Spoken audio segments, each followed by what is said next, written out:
Bonjour, dans ce cours on va parler de la QPCR ou la PCR en temps réel.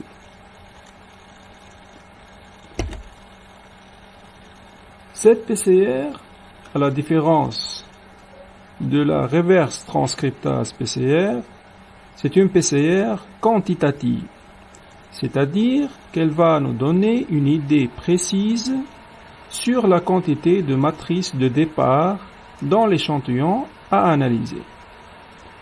Et ceci à travers le suivi de l'évolution de la quantité du produit d'amplification à chaque cycle.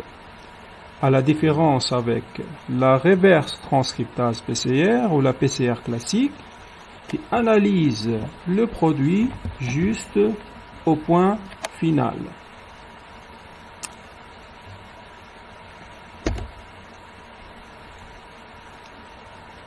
On va maintenant parler des différents types de QPCR ou de PCR en temps réel. Alors, tous les systèmes de PCR en temps réel reposent sur la détection et la quantification d'un émetteur fluorescent pendant l'amplification. Ainsi, l'augmentation du signal de l'émission fluorescente est proportionnelle à la quantité du produit d'amplification.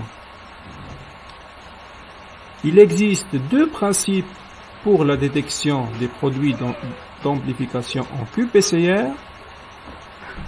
Les agents se liant à l'ADN double brin tels que le cybergreen et les sondes fluorescentes.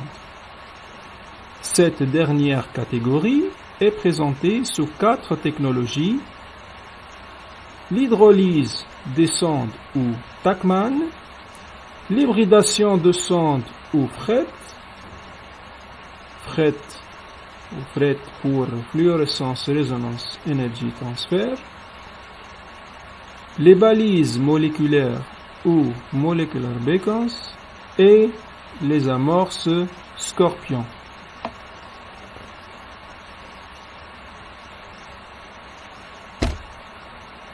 On va commencer par la technique de la détection en utilisant le cybergreen. Alors, pour cet agent intercalant de l'ADN double brin, l'émission elle augmente lorsqu'il est lié à l'ADN double brin. Le signal de l'émission sera donc proportionnel à la quantité d'ADN dans la réaction. Ainsi, l'émission fluorescente est mesurée à la fin de chaque cycle par un système de lecteur intégré à l'appareil PCR, ce qui permet de suivre l'augmentation de la quantité d'ADN amplifiée durant la réaction.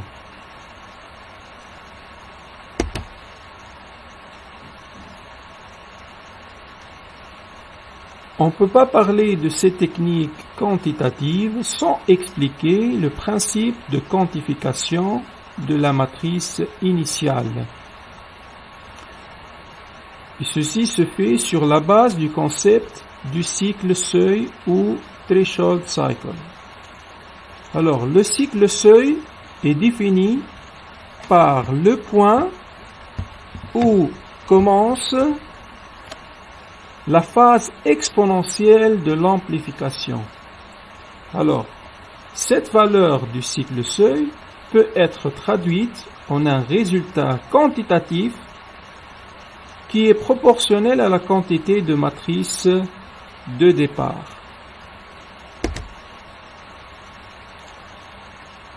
En fait, plus il y a des matrices à amplifier au départ de la réaction PCR, moins élevé sera le nombre de cycles requis pour atteindre le cycle seuil. Alors,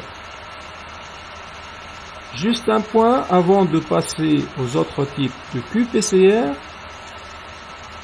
Le principal désavantage de la quantification au cybergreen, c'est son manque de spécificité. Puisque cet intercalant agit ou interagit avec tous les ADN double brin présents dans la réaction et même l'ADN donc de départ.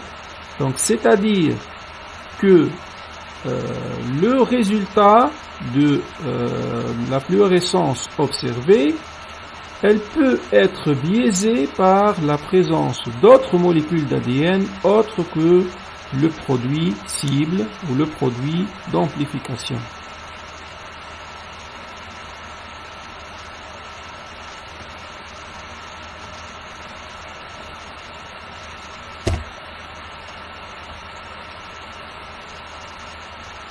On passe maintenant aux autres techniques donc de qPCR. Donc ces techniques qui sont basées sur l'utilisation de sondes fluorescentes seront donc plus spécifiques que la technique au CyberGreen. Donc, dans ce cours, on va se focaliser sur les deux technologies les plus utilisées, à savoir l'hydrolyse de sondes Tachman et donc l'hybridation de sondes. Alors, on va commencer par la technologie Tachman. Cette technologie est basée sur l'activité 5' exonucléase de la Taq polymérase pour hydrolyser une sonde hybridée à son site spécifique. Cette sonde présente un fluorochrome émetteur au niveau de son extrémité 5', dont l'émission est inhibée par un second fluorochrome appelé suppresseur au niveau de l'extrémité 3' de la sonde. Donc seule l'amplification, c'est-à-dire la présence d'activité polymérase, va réussir à séparer donc le suppresseur et l'émetteur. Et ceci, bien sûr, à travers l'hydrolyse de la sonde. Ainsi, on peut quantifier d'une manière spécifique le produit d'amplification à la fin de chaque cycle.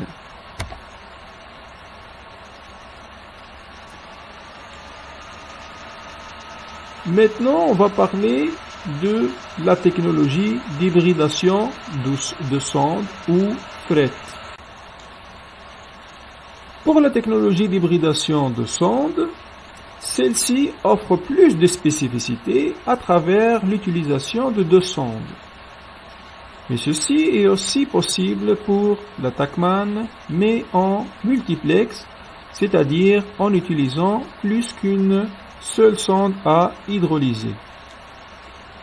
Pour le principe de cette technique, une première sonde est utilisée.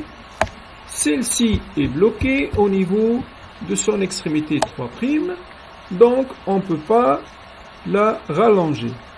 Et elle possède aussi un fluorochrome donneur au niveau de cette extrémité 3'. Donc celui-ci, il va par exemple émettre une fluorescence verte lorsqu'il est excité. Une deuxième sonde va aussi être utilisée. Donc de même, cette sonde elle est bloquée en 3' et elle va présenter un fluorochrome accepteur au niveau de son extrémité 5'. Et celui-ci, il va émettre par exemple une fluorescence rouge. Lorsque les deux sondes sont à l'état libre, non hybridé, seul un bruit de fond de la fluorescence va être détecté. Cependant, lorsque ces deux sondes vont s'hybrider, et vu le rapprochement entre les deux sites d'hybridation des deux sondes, un phénomène de transfert d'énergie, selon le principe de Fred, va provoquer une émission fluorescente. Ainsi, la fluorescence, elle va être détectée à la fin de chaque étape d'hybridation du cycle. L'accroissement de cette fluorescence sera donc proportionnel à la quantité d'ADN produit. Un autre avantage de cette technique est vu que les sondes restent intactes à la fin de la réaction, elles ne sont pas hydrolysées, donc c'est la possibilité de réaliser des expérimentations de fusion, des courbes de fusion en utilisant le produit final. Cette expérimentation peut être d'intérêt dans l'analyse, par exemple, de variations génétiques ou la recherche de mutations. Dans cette expérience, on va suivre la transmission de la fluorescence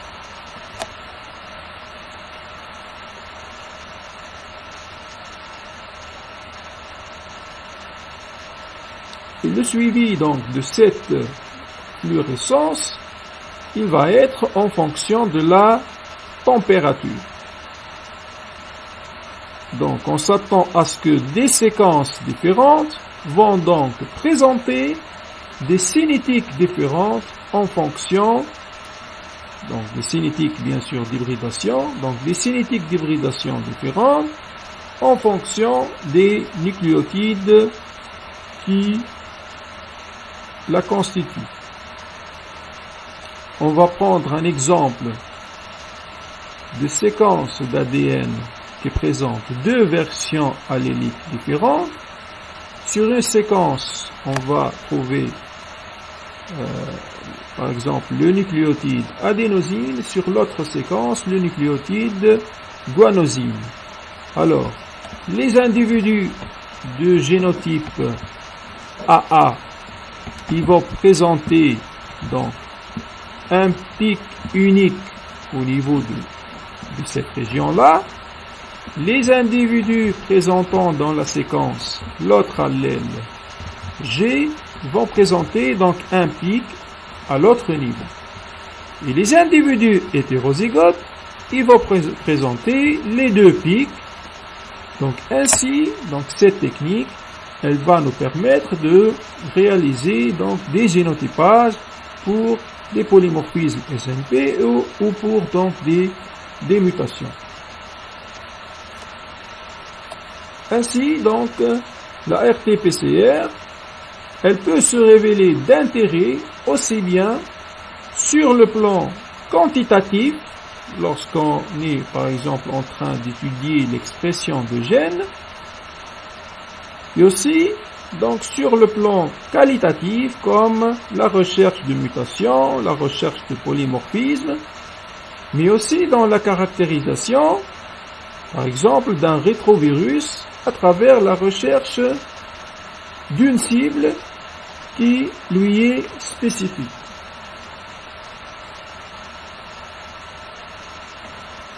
Donc les données de la qPCR peuvent aussi être exploitées sur les deux plans ensemble, donc le plan quantitatif et le plan qualitatif, comme dans le cas où on vise la spécificité par rapport à un virus particulier et la quantification qui peut indiquer la charge virale, donc qui est un paramètre d'intérêt dans le diagnostic et dans l'évolution de l'infection virale.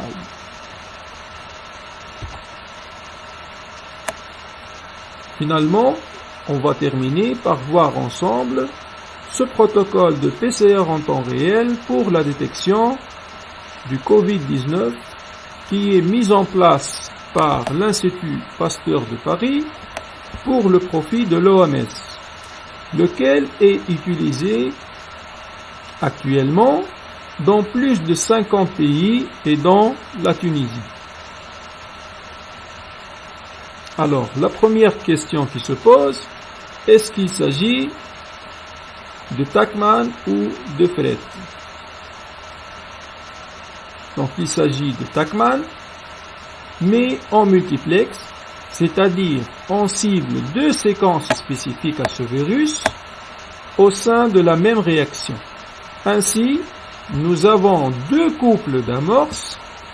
Donc nous avons la forward primer 1 et donc le premier couple forward primer 1 et reverse primer 1, et le deuxième couple, donc le forward primer 2 et la reverse primer 2. Nous avons aussi donc deux sondes fluorescentes, donc les deux sondes probe 1 et probe 2. Un autre indicateur, il s'agit d'une réaction TACMAN, est le fait qu'on trouve au niveau des paramètres de cycling, le programme du thermocycleur, il y a donc une étape. Donc cette étape, il s'agit d'une étape d'hybridation et élongation combinée. Donc 30 secondes à 58 degrés. Donc une combinaison d'hybridation et d'élongation dans une température de 58 degrés C. Alors en fait, cette combinaison de l'hybridation et de l'élongation au sein du même cycle, c'est une des caractéristiques du TACMAN essai. En fait, dans les essais TACMAN, on utilise des sondes dont la température de fusion tourne autour de 70 degrés C, donc 5 degrés ou 10 degrés C plus élevé que celle des amorces. Donc ceci, dans quel but? Donc c'est dans le but que les sondes, elles vont rester hybridées à la matrice, même après déclenchement de l'amplification par les amorces. De ce fait, une étape d'hybridation élongation combinée, elle va assurer la stabilité de l'hybridation de la sonde lors de l'extension ou lors de l'élongation. Reste à savoir que la TAC polymérase, elle fonctionne optimalement à 72 degrés C, mais elle peut aussi fonctionner à des températures de 58 degrés ou 60 degrés, mais à un rendement plus faible. Enfin, je vous remercie pour votre attention.